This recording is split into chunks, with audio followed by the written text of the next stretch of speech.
from his studios in New York, it's time for Wake Up Call with Dan Tortora, where sports meets life.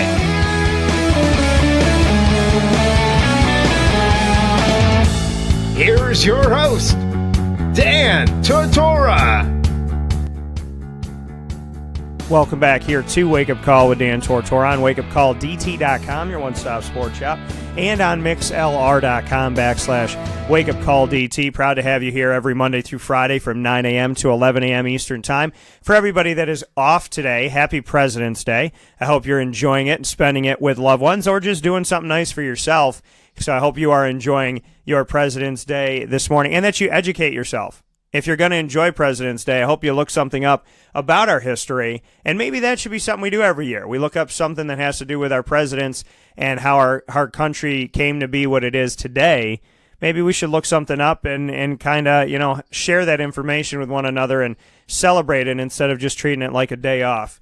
Now, with this part of the show here on Monday, February 18th, it is time to speak with Frank Colabufo, the head coach of the West Genesee Wildcats boys ice hockey team. Section 3 Division I playoffs are in full swing, and I had the opportunity to be at Shove Park for their game against Liverpool. West Genesee advanced 8-3, FM advanced 4-3, and has moved on to face off against West Genny this Wednesday. Syracuse defeated Fulton, and Beeville defeated Rome Free Academy. Syracuse and Baldwinsville will be facing off on Wednesday as well. This Final Four will decide who plays at the War Memorial, as I said, on February 25th. So, with that being said, no stranger to the broadcast and always happy to have him on. Frank Colabufo is here with us, the head coach of the West Genesee Wildcats.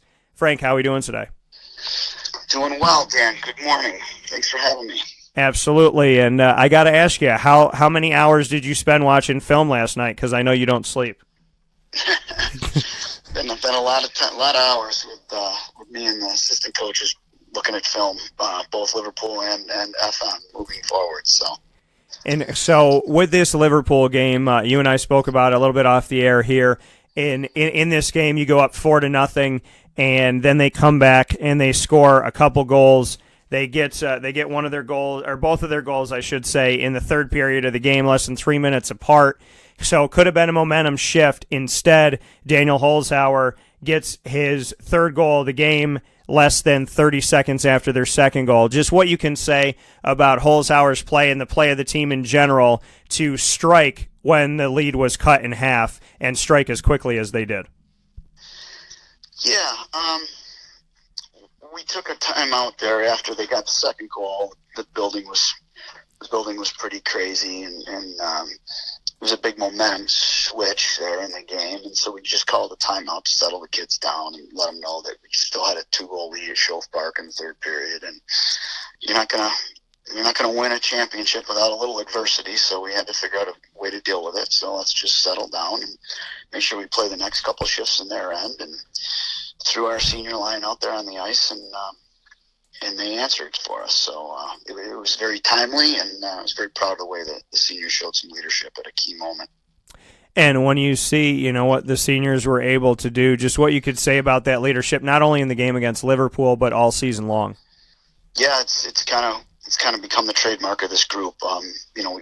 No different than starting out the season 0-3 against a tough schedule, and kind of putting it in the hands of the seniors and just getting after it one day at a time and getting a little bit better every day. All very much coach speak and cliche, but that's kind of what they had to do, and they did it. And they kind of draw on that, when we're in those moments in games. So I think they're starting now to believe that this could be something special for them, and got another opportunity Wednesday night. And when you look at this, this opportunity on Wednesday night against Fayetteville Manliness, just what you can say about the Hornets and what they bring to the table, what they're going to bring to Shove Park, in your opinion. Well, they're having a great year. Credit Jimmy Wisnowski and Josh Becker, their coaches there. They're FM has really pieced together a very, very good season. Obviously, a great record in our league. I think with FM, it starts with their goaltender, Brandon Heyman. He's a big, athletic goalie, fundamentally sound. You he's a great first save goalie, good second save goalie. He's a kid that he could single-handedly win the game for FM. But besides that, they've got some really talented defensemen in front of him with Trent McGibbon and Zach Bookman, AJ Williamson, and then up front they've got some older forwards that have been around for a while with Will Duncanson, and then they got some young forwards that are very skilled. So it's a team that's very well constructed from the goaltender on out, and we're going to have our hands full for sure. When you see, obviously, getting into the thick of things here in the postseason, just how you've seen your team come along, what you've seen from them. I mean, you and I got to do a show a few weeks back and speak on the season at that point. How has the team grown? How have they blossomed? Just kind of what your takeaways have been from your Wildcats team at West Genesee. Well, I think they're starting to play with a lot of confidence, and I think I was very, very proud of the job that as a staff, we put together a game plan and put it in the hands of the kids, and they executed it to perfection. There were things that we thought we could accomplish on the power play against Liverpool. There were things that we thought that we could do to take advantage of their forecheck, and then even their what we could do to them in the offensive zone and places we could exploit. And we put the game plan in the hands of the kids, and they executed it perfectly. And I think ultimately that was the difference in the game. And I think when that happens, they start to believe, and they start to believe in each other, and they start to believe in just the things that could kind of tip a game in their favor. And they're playing with a lot of confidence at the moment. And as far as kind of what you want to see improve, what are some of those key areas? Because I know that as many wins as you've had and as many accolades as you've had and this team has had over the years, that you're constantly looking at improving and getting better, and you're focusing on those little pieces, that a crack in the foundation that you want to fill up, so to speak. What are some of those things that you are working on as you move forward here?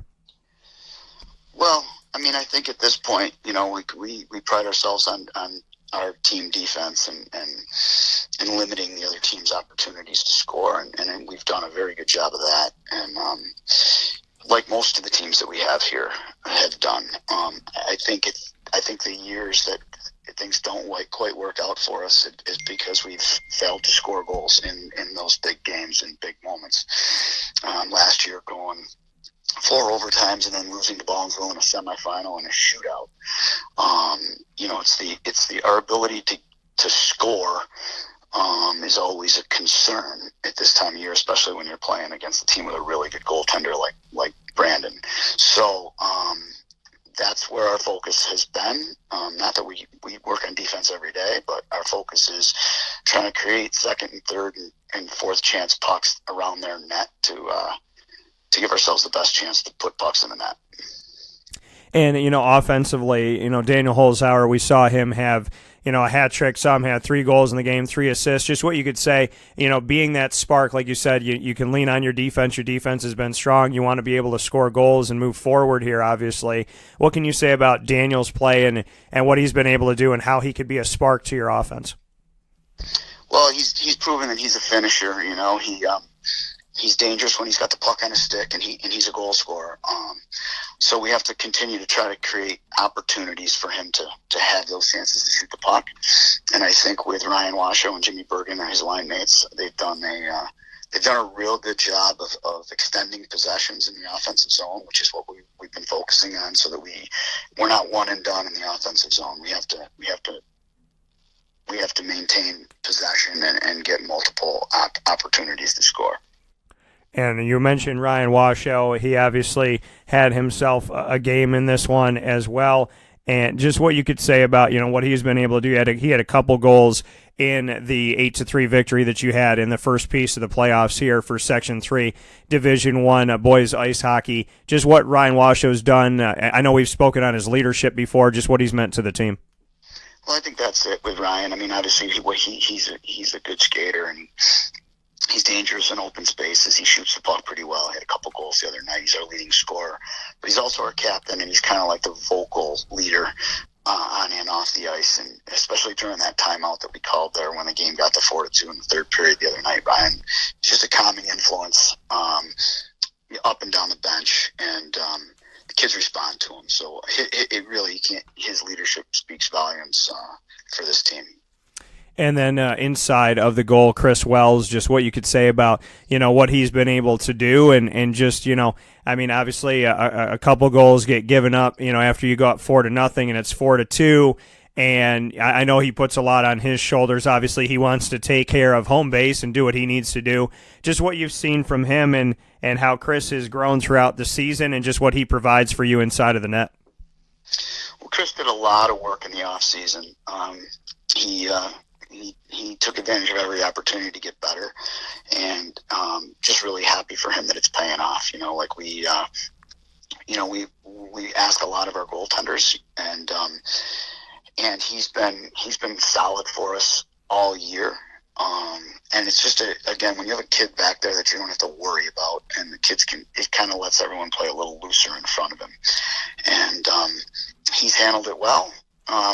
It got to 4-2, and he just sort of he wasn't rattled at all. He just sort of went back in the net and made sure that he was square to pucks and took care of his rebounds, and then we were able to score a few more goals and put the game away. Speaking here with Frank Colabufo, the head coach of the West Genesee Wildcats boys ice hockey team. Frank, you and I, have had many conversations, and we've had the opportunity to speak on and off the air as well. Just, what you could say, because you're so mellow. You're just so kind of, you just kind of take it as it comes. Very mellow voice here this morning on the show. But I know that when it comes to, when it comes to hockey, I mean, obviously it's all business, and you've had tremendous success with that. Just what you could say about kind of your demeanor away from the ice, because I kind of marvel at the fact that, you are so kind of, hey, Dan, how you doing? It's very calm right now. Well, I mean, I think, around the kids, I mean, I would think that they see a different side of me at times. We're all very, very passionate about the game. It's an emotional game. But around the kids, you got to make sure that around the game itself, you got to make sure that you keep all that stuff in check, because whatever I'm doing needs to be able to help them. And if what I'm doing is not helping them, then I shouldn't be doing it, right? So we just try to. It's really about preparation. If they feel prepared, then they feel confident. But I mean, I think you could ask the guys around here that know me a little better that no, it can be pretty emotional and pretty passionate most of the time. So what were your ultimate takeaways? I mean, we see an 8-3 victory. We see Holzhauer go off. We see the team, pour on the offense, and we see them play defensively strong through the majority of this game against Liverpool. What were your takeaways? How was the game through your eyes in that first playoff game? Well, we focused on a few things. We focused on retrievals and exits. We had to get back, and we had to when they chipped the puck into our end, we had to be able to get the puck out before they got their forecheck established. So it was really all about getting pucks out the first time. So we focused on that. We cut some clips. We showed them what to expect, what it was going to look like. And they handled that really, really well. So we, obviously the shots showed that we didn't play a whole lot in our own end. So that all starts with us being able to get back, get pucks, and get them out. And then we once we did that, we focused on getting pucks behind their D and extending possessions. And we showed the kids how and where we wanted to take advantage of that. Every D zone, every defensive zone coverage is going to focus on something and maybe give something else up. So that was kind of our job as coaches, is to figure out what Liverpool was going to try to do and what we could exploit. And you just break it down, you show the kids the film, and you practice it. And they did. They owned it, and we were able to, especially Danny Holzhauer, his goals came from the places that we thought he could score from, and it was good to see them respond to the game plan the way they did. And I think so they take that and they gain some confidence from that, and now they're all eager to see what the challenges FM is going to pose. So, there's no guarantees in this, but you want to give them every opportunity to play their very best game. And so that's where we're at right now. That coming from Frank Colabufo, West Genesee Wildcats boys ice hockey head coach. They'll be at Shove Park this week, Wednesday, February 20th, against Fayetteville Manlius, number 2 seeded West Genesee, number 3 seeded FM at 6:30 p.m.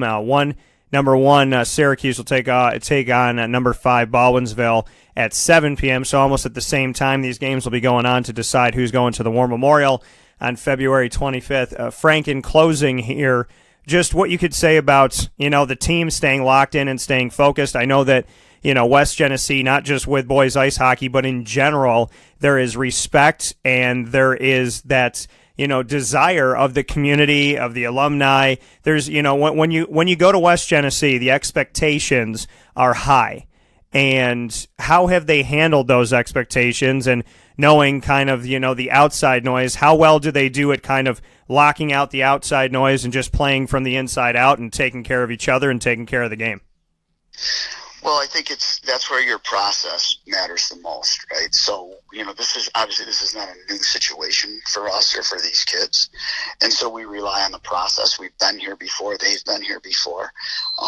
And you just take care of the things that you have to take care of. You can only control what you can control, but you have to do that to the very best of your ability. And so we have a process that we go through with every game. We have our films, we have our meetings, we have our game plan, and then we practice accordingly. And we've been true to this process for 21 games now. So you don't want to change things up right now on the kids. Like they have their routines. They understand what the process is. They understand what they need to do, and they've done it for 21 games. So I think you can focus out all the noise simply by just doing what you do all year. And so, yes, everyone recognizes that the consequences and the magnitude of the game. Someone's season's going to end Wednesday night, just like someone's season had to end, last game. But you can't focus on that, right? You just gotta take care of business, and you gotta handle what's in front of you, and it's survive and advance. So, you just gotta be one goal better on Wednesday night, and they understand that, and I think they'll be ready to play. That coming from the head coach of West Genesee's Wildcats boys ice hockey team, and that is Frank Colabufo. Once again, the game is going to be going on this Wednesday, and you could come out and see the game at Shove Park at 6:30 p.m., and it's West Genesee up against Fayetteville Manlius. Make sure you make your way out. It's the semis of Section 3 Division 1 for the rights to play in the championship game at the War Memorial. Frank, as always, I appreciate your time. I appreciate everything that you're doing, and I wish you nothing but the best this coming Wednesday. Thank you, Dan. Thank you for having us. All right, I'll talk with you soon. Okay.